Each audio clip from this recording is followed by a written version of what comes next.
राधे राधे प्रिय भक्तों, श्री कृष्णदासी शिवन्या चैनल में आपका एक बार फिर से स्वागत है। और आज की वीडियो भी है बाकी वीडियोस की तरह बहुत ही स्पिरिचुअली और बहुत ही खास।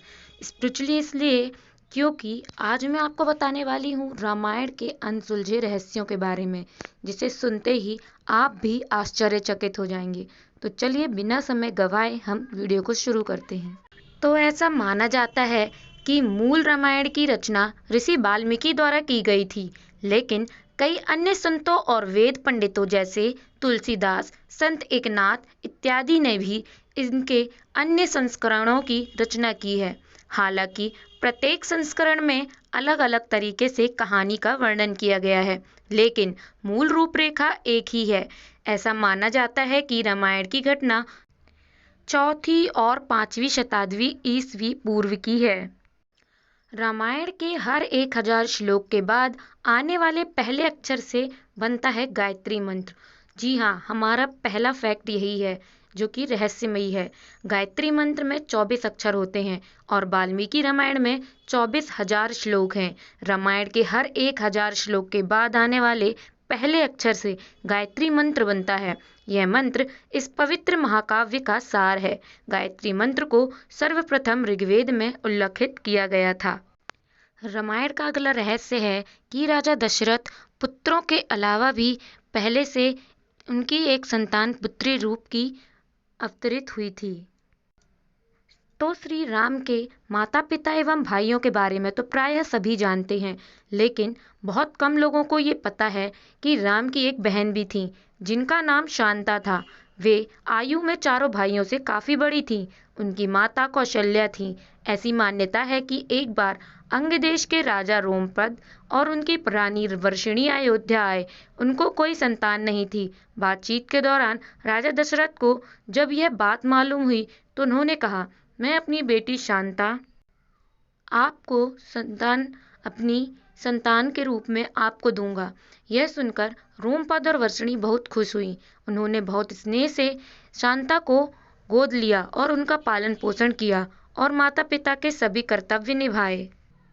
तभी एक दिन राजा रोमपद अपनी पुत्री से बातें कर रहे थे। उसी समय द्वार पर एक ब्राह्मण आए और उन्होंने राजा से प्रार्थना की कि वर्षा के दिनों में वे खेत की जुताई में राज दरबार की ओर से मदद प्रदान करें। राजा को यह सुनाई नहीं दिया और वे पुत्री के साथ बातचीत करते रहे।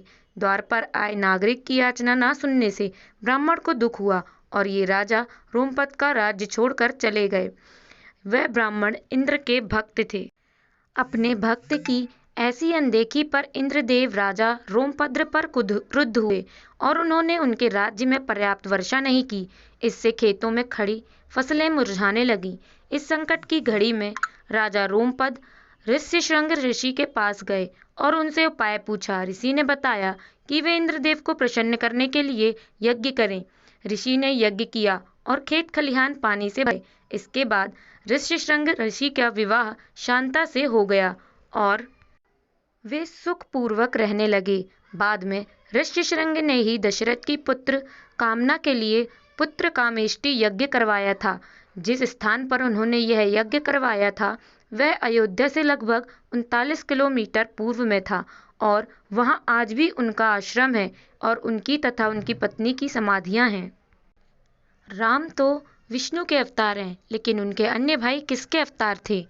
तो राम को भगवान विष्णु का अवतार माना जाता है, लेकिन आपको पता है कि उनके अन्य भाई किसके अवतार थे?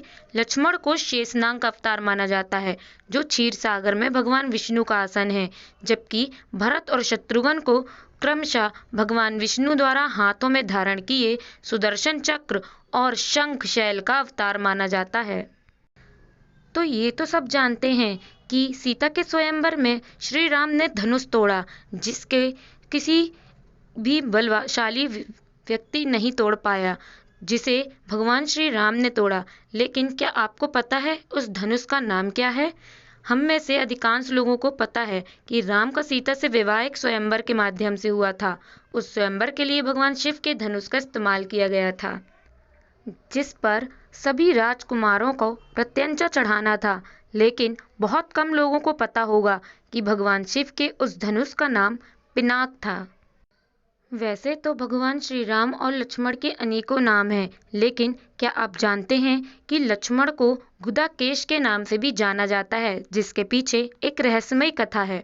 ऐसा माना जाता है कि वनवास के 14 वर्षों के दौरान अपने भाई और भाभी की रक्षा करने के उद्देश्य से लक्ष्मण कभी सोते नहीं थे। इसके कारण उन्हें गुदाकेश के नाम से भी जाना जाता है।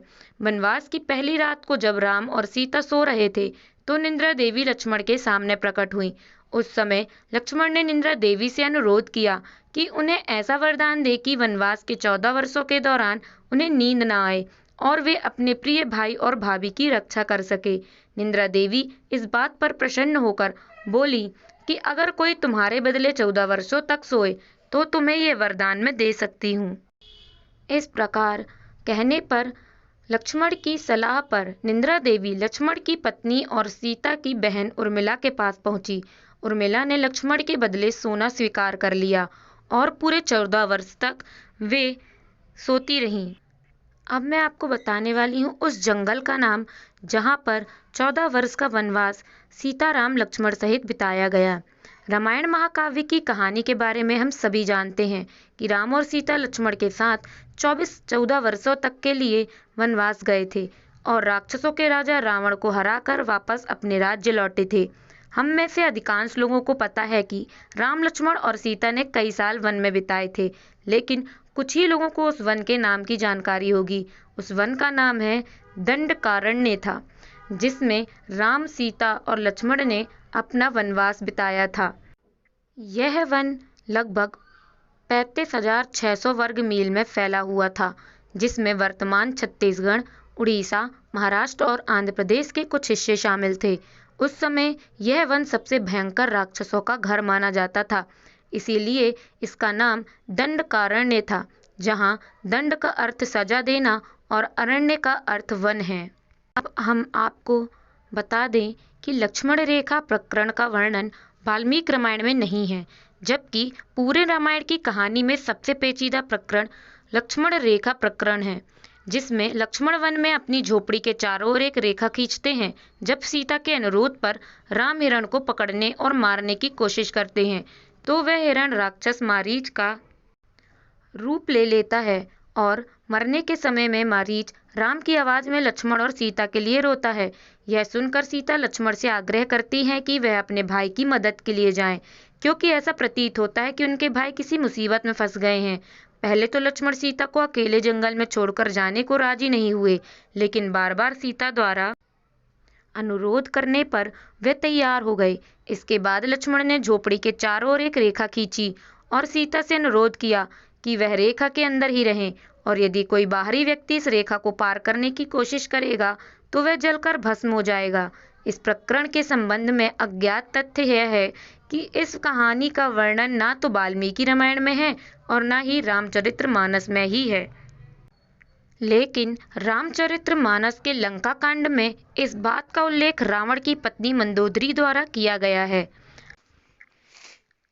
अब हमारा अगला रहस्य है कि रावण एक उत्कृष्ट वीणा वादक था। ये बहुत कम लोगों को पता है। तो रावण सभी राक्षसों का राजा था। बचपन में वह सभी लोगों से डरता था, क्योंकि उसके 10 सिर थे। भगवान शिव के प्रति उनकी दृढ़ आस्था थी। इस बात की पुख्ता जानकारी है कि रावण एक बहुत बड़ा विद्वान था और वेदों का अध्ययन किया था। लेकिन क्या आपको पता है कि रावण के ध्वज में प्रतीक के रूप में वीणा होने का कारण क्या था? चूंकि रावण पर एक उत्कृष्ट वीणा वादक था, जिसके कारण उसके ध्वज में प्रतीक के रूप में वीणा अंकित था।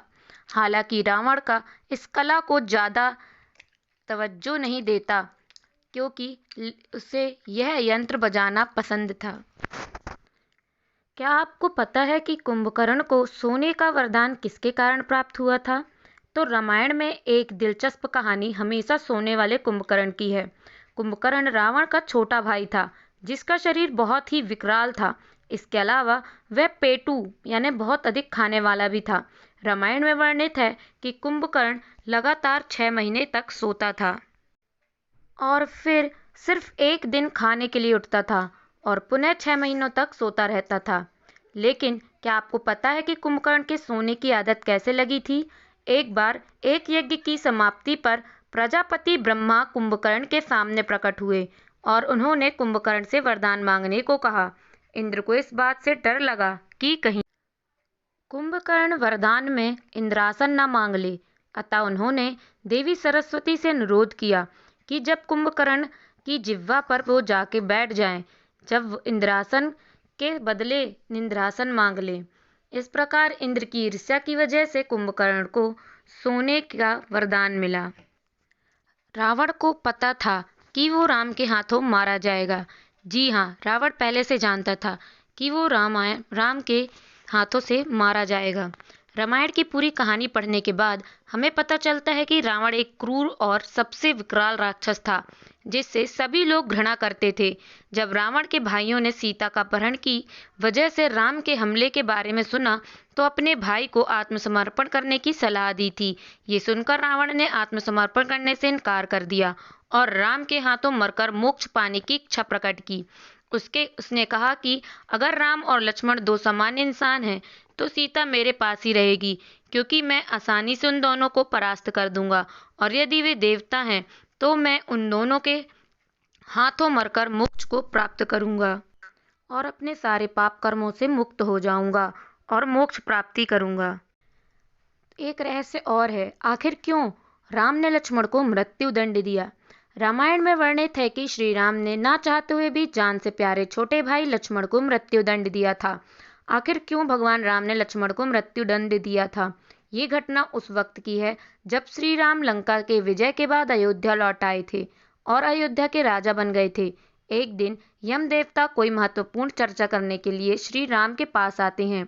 चर्चा प्रारंभ करने से पूर्व उन्होंने भगवान राम से कहा कि आप मुझे वचन दें कि जब तक मेरे और आपके बीच वार्तालाप होगी, हमारे बीच कोई नहीं आएगा, और जो आएगा उसे आप मृत्यु दंड देंगे। इसके बाद राम लक्ष्मण को ये कहते हुए द्वारपाल नियुक्त कर देते हैं कि जब तक उनकी और यम की बात हो रही है, तब तक वो किसी को भी अंदर न आने दें, अन्यथा वह उसे मृत्यु दंड देंगे। लक्ष्मण भाई की आज्ञा मानकर द्वारपाल बनकर खड़े हो जाते हैं। लक्ष्मण को द्वारपाल बने कुछ ही समय बीतने के बाद वहां पर ऋषि दुर्वासा का आगमन होता है। जब दुर्वासा ने लक्ष्मण से अपने आगमन के बारे में राम को जानकारी देने के लिए कहा, तो लक्ष्मण ने विनम्रता के साथ मना कर दिया। इस पर दुर्वासा क्रोधित हो गए तथा उन्होंने संपूर्ण अयोध्या को श्राप देने की बात कही। लक्ष्मण ने शीघ्र ही यह निश्चय किया कि उनको स्वयं का बलिदान देना होगा, ताकि वो नगरवासियों को ऋषि के श्राप से बचा सके, और उन्होंने भीतर जाकर ऋषि दुर्वासा के आगमन की सूचना दी। अब श्री राम दुविधा में पड़ गए, क्योंकि उन्हें अपने भाई को मृत्युदंड देना था। इस दुविधा की स्थिति में श्री राम ने अपने गुरु वशिष्ठ का स्मरण किया और कोई रास्ता दिखाने को कहा। गुरुदेव ने कहा कि अपनी किसी प्रिय वस्तु का त्याग उसकी मृत्यु के समान ही है, अतः तुम अपने वचन का पालन करने के लिए लक्ष्मण का त्याग कर दो। लेकिन जैसे ही लक्ष्मण ने यह सुना, तो उन्होंने राम से कहा कि आप भूलकर भी मेरा त्याग नहीं करना। आपसे दूर रहने से तो ये अच्छा है कि मैं आपके वचन का पालन करते हुए मृत्यु को गले लगा लूं। ऐसा कहकर लक्ष्मण ने जल समाधि ले ली। अब सबसे आखिरी रहस्य जो है रामायण का, वो है कि राम ने सरयू नदी में डुबकी लगाकर पृथ्वी लोक का परित्याग किया था। ये बहुत ही कम लोगों को पता है। ऐसा माना जाता है कि जब सीता ने पृथ्वी के अंदर समाहित होकर अपने शरीर का परित्याग कर दिया, तो उसके बाद श्री राम ने सरयू नदी में जल समाधि लेकर पृथ्वी लोक का परित्याग कर दिया था, और फिर उसके बाद वे बैकुंठ को प्रस्थान कर गए। उसके बाद लवकुश ने अपना राज्यपाट संभाला। तो ये थी संपूर्ण जानकारी जो थी रामायण के रहस्यमयी तथ्यों के बारे में, जिनमें से कुछ ही तथ्य आप शायद ही जानते रहे हों। बाकी जो आप जानकारी नहीं प्राप्त कर सकते थे, वो इस वीडियो के माध्यम से मैंने आप तक पहुंचाई है। अगर आपको वीडियो पसंद आया हो तो चैनल को सब्सक्राइब करें और वीडियो को ज़्यादा से ज़्यादा शेयर करें, ताकि देश के हर नागरिक को हमारे ऐतिहासिक और पौराणिक कथाओं के बारे में संपूर्ण जानकारी मिल सके। तो आज के लिए बस इतना ही। मिलते हैं हमारे नेक्स्ट वीडियो में। तब तक के लिए जय श्री कृष्णा, राधे राधे।